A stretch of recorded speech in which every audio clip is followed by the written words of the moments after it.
In the Skyrim side quest, In My Time of Need, who should you side with? Saadia or the Alik'r? Would it shock you to hear that this isn't as morally ambiguous as Bethesda might have liked? What's up guys, Acer Thorn here. Welcome to another video game lore and discussion video. This series focuses less on cracking jokes and more on well thought out, heavily scripted, intellectual, and serious story analysis. If you're subscribed to my channel for my jokes and aren't interested in any thought-provoking, serious story analysis, then I recommend you turn back now. Bethesda likely intended for this quest to have no clear right or wrong side, and since it is only a side quest, we are likely to never get an official canon answer to this question. But honestly, if we look at the evidence objectively, I think we can clearly see that Saadia is the victim. Now remember, when I say the evidence, I don't simply mean Saadia's side of the story against Kamatas. Those are certainly relevant evidence, but whether Bethesda realized it or not, there's plenty of other evidence besides their dialogues. So to start off, let's look at the evidence that most people point to when saying that Saadia is the one who is lying, since that's quicker to dispose of. When we talk to Saadia, she explains that she is of noble blood, but that she is on the run from the Alik'r mercenaries because she spoke out against the Aldmeri Dominion publicly, and now they want her dead for it. I am a noble of House Saadia in Hammerfell. The men who are looking for me, the Alik'r, they are assassins in the employ of the Aldmeri Dominion. They wish to exchange my blood for gold. I spoke out against the Aldmeri Dominion publicly. I suspect that's why these men were hired to hunt me down. The primary piece of evidence people often point to for saying that Saadia's story makes no sense is, if she really were targeted by the Thalmor, and if she really were one of the noble houses, then why doesn't she just hide in Hammerfell with her noble house? The Thalmor can't enter Hammerfell due to the Second Treaty of Stros Mackay, so all she has to do is stay home, and she's, well, home free. I do not see that as conclusive evidence, however. While it is true that the Thalmor can't enter Hammerfell, did it ever occur to any of you that this might have been the reason the Thalmor resorted to hiring the Alik'r assassins in the first place? After all, is that not how assassins work?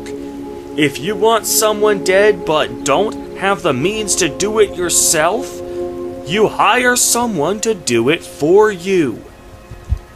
For that matter, that logic works both ways. If what Kamato is saying is true, and Saadia is wanted by the noble houses for treason against Hammerfell, why doesn't she just hide out within the Aldmeri Dominion? Did the Thalmor solicit her to betray Hammerfell and then just leave her for dead? The Thalmor are evil, but they're not idiots. They should know that it's in their best interests to protect their double agents, because nobody would be willing to sell out to the Thalmor for even the fattest of paychecks if they knew that it would lead to a lifetime of them running and hiding while justiciars want their heads. So, I do not find it to be decisive evidence that Saadia would be safe from the Thalmor while in Hammerfell. So let's look at all the evidence we have to suggest that the Alik'r are mere cutthroats without a shred of honor. Well, when we first get the quest, we see two of the Alik'r warriors being evicted from Whiterun for some alleged crime. You've already been told you're not allowed here. Turn around and go back the way you came. We're causing no trouble. All we ask is to look for her. I don't care what you're doing. After what happened, you're lucky I don't toss you in jail. Now get lost. So, at the outset of this quest, we are told outright that the Alik'r are troublemakers. Now, come on, Easterthorn, that's not fair. Guards arrest people for crime they didn't commit all the time in Tamriel. Heck, there are several quests where the guards arrest the player for stuff he didn't do. And that is a fair point. However, we need to remember that Whiterun is one of the least corrupt holds in Skyrim. It has a Jarl with a strong sense of honor who refuses to leave his people unprotected. I'll not stand idly by while the dragon burns my hold and slaughters my people. Besides, it's ultimately a moot point in this case, because we are told in no uncertain terms from a disinterested witness that they really did commit a crime. Specifically, I am referring to the Alik'r prisoner in Dragon's Reach dungeons. This man makes no effort to contest the fact that he committed a crime and rightfully deserved to be incarcerated there. I have dishonored my brothers by being captured, and so they have left me here. So clearly the guard at the beginning was 100% justified in evicting the other two Alik'r warriors, meaning the Alik'r warriors have a serious strike to their credibility right off the bat. Speaking of those Alik'r warriors, does nobody find it rather suspicious that when you're asking for information on why they're hunting this woman, they refuse to tell you? It's none of your concern. All you need to know is that we're paying for information. If that doesn't interest you, feel free to walk away. Sounds like he has something to hide, doesn't he? As for the Alik'r prisoner, he tells us in no uncertain terms that his leader, Kamadu, is ruthless. You have a death wish, then? If you know that name, you must know to meet him would be to meet your end. You realize if you set foot in there, you're never coming back out. They'll kill you. Considering that he expects that he has been exiled from his gang, he has nothing left to lose. So his word can be trusted as disinterested. This, of course, begs the question: what kind of honorable warrior kills a person just because that person met him? This sounds less like a law-abiding law enforcement officer, and more like a person who is on the run himself, and trying to keep his location secret from anyone who may recognize him. Oh, sure, Saadia freely admits to being such a person, but at least she's honest about that.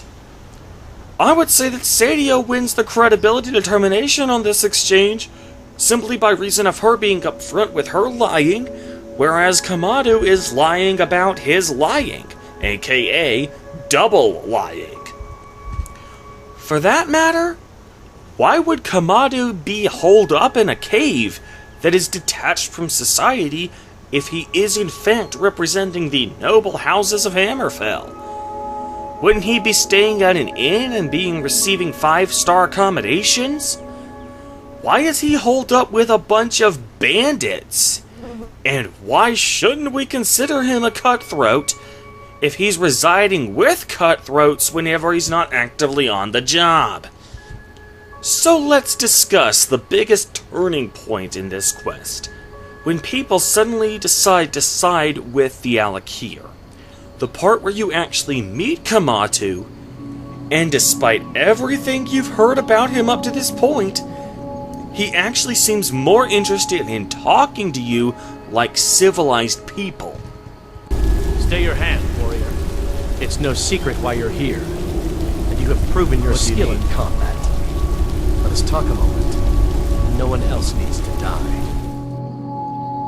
Most people seem to think of this moment as a prime example of why you shouldn't base your opinions of people you haven't met based on rumors from other people.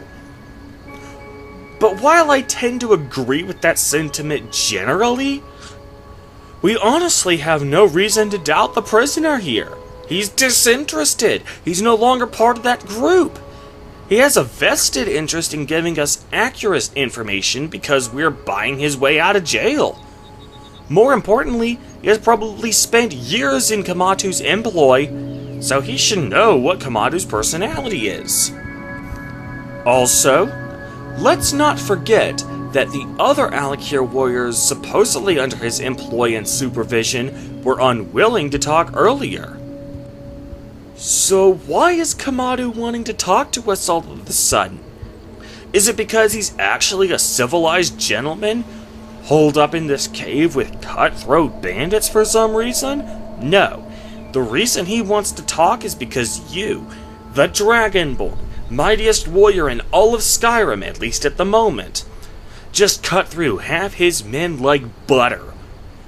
So of course now he wants to talk, because he realizes that he's hopelessly outclassed. So we hear Kamatu's side of the story.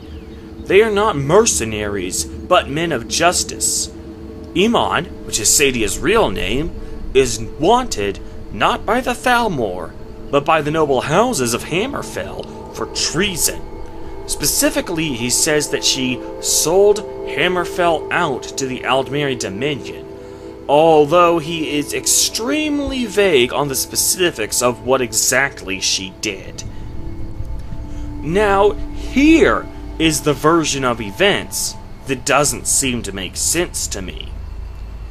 Everyone says Saadia's story makes no sense because she's hiding out in the wrong place, but nobody bothers to consider that Kamatu's story makes no sense because it doesn't gel with the timeline of the Elder Scrolls. He says that Saadia betrayed Hammerfell to the Aldmeri Dominion? When exactly did she do that? Bear in mind that the very thing so many people argue causes Saadia's story to not make sense, the Second Treaty of Stros M'Kai, was signed 20 years before the events of Skyrim. So the absolute latest that Saadia even could have committed this supposed treason is 20 years ago. Now, while we don't know Saadia's exact age, just look at the girl. Unless she has an elven lifespan, there's no way she's a day over 30. So you're honestly going to tell me that Saadia committed treason against Hammerfell when she was, at most, a 10-year-old girl? You honestly expect me to believe that?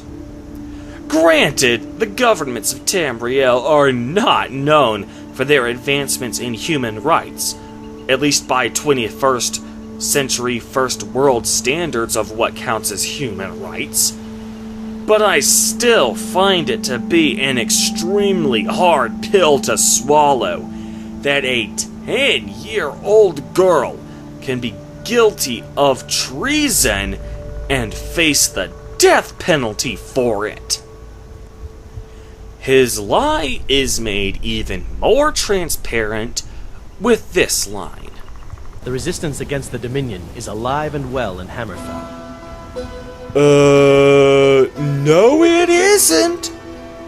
Nearly every single party with even a hint of credentials to talk about this sort of thing unanimously report that the Thalmor have not invaded Hammerfell since the enactment of the Second Treaty of Stros M'Kai 20 years ago.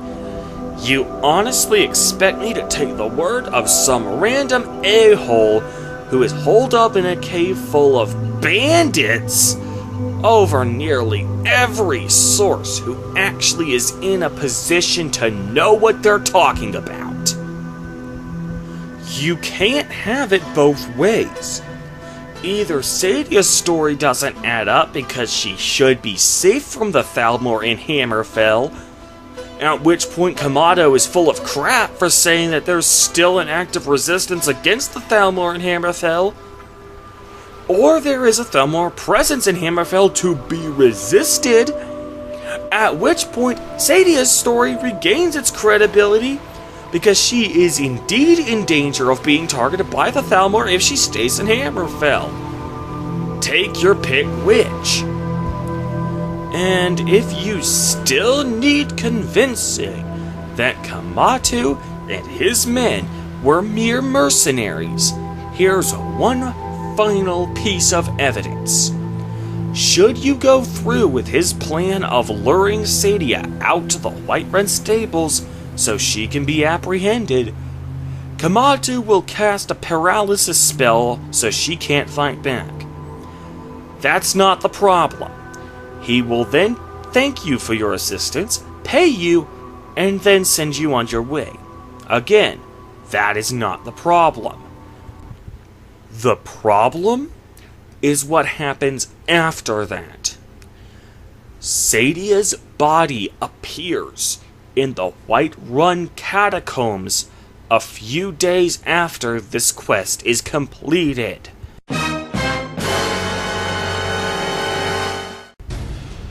This is a big deal. Bear in mind that NPCs' dead bodies are buried in the holds they die in, meaning that Saadia was killed in Whiterun Hold. This directly contradicts what Kamatu says after he apprehends her. He tells you in no uncertain terms that Saadia will not be harmed until they return to Hammerfell. Not on the way back. Once she gets there, it's not up to me to decide what's done with her. Liar, liar, pants on fire. See, that line was just part of the act I told you about earlier. Kamadu knows that you can end his life in an instant, so he tells you what you want to hear. But as soon as you're out of earshot, he does the deed and then gets the oblivion out of Dodge. Now, I know what some of you are thinking. Yes, many of these pieces of evidence that I have offered against the Alik'r could have explanations behind them. Maybe that one Alik'r prisoner who admits his guilt is the only one who committed a crime, and the others just got blamed for his mess. Maybe Kamadu and his gang were ambushed by bandits on the way back to Hammerfell, and Saadia was the only casualty because, well, she couldn't defend herself because she was paralyzed, which would explain why no Alik'r guys are in the catacombs. And okay, I'll give you that. However, we also have to take into account the law of cumulative probabilities, which states that the odds of multiple things happening simultaneously go down at an exponential rate compared to each one happening individually. For example, if I draw a random card out of a deck, I have a 1 in 52 chance of it being the Ace of Spades. That seems straightforward enough, right? Well, if I then put the card back in the deck, reshuffle it, and then draw another random card, the odds of it being the Ace of Spades twice in a row is now 1 in 52 squared, or 1 in 2,704. Gee, that makes the 1 in 52 odds we had a moment ago look downright favorable by comparison, doesn't it? Applying the law of cumulative probabilities to this quest, the Alik'r simply have no leg to stand on. Even if we could come up with explanations for all of these strikes against the Alik'r, and even if each of these explanations are not horribly contrived, the odds that all of them at the same time are coincidence is astronomical, to say the least. When deciding these sorts of vague questions, we have to look at the balance of probabilities, or the preponderance of the evidence, as it is known in legal circles in the real world. Sure, there may be a 1 in a million chance that the Alik'r are in the right, but it's a far greater chance that Saadia is in the right. We have to pick one side or the other, short of simply not doing the quest at all. Both sides may have their contrivances, but Saadia's side of the story has significantly fewer contrivances than the Alik'r.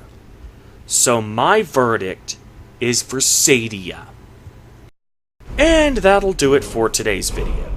If you liked this video, be sure to give it a thumbs up and share it with your friends. Also, be sure to subscribe for more in-depth story analysis, and be sure to check out my daily Let's Play videos, where I take a lighthearted approach to these games and just have a good time. Meantime, however, I'm Acer Thorn, and I'll see you guys later.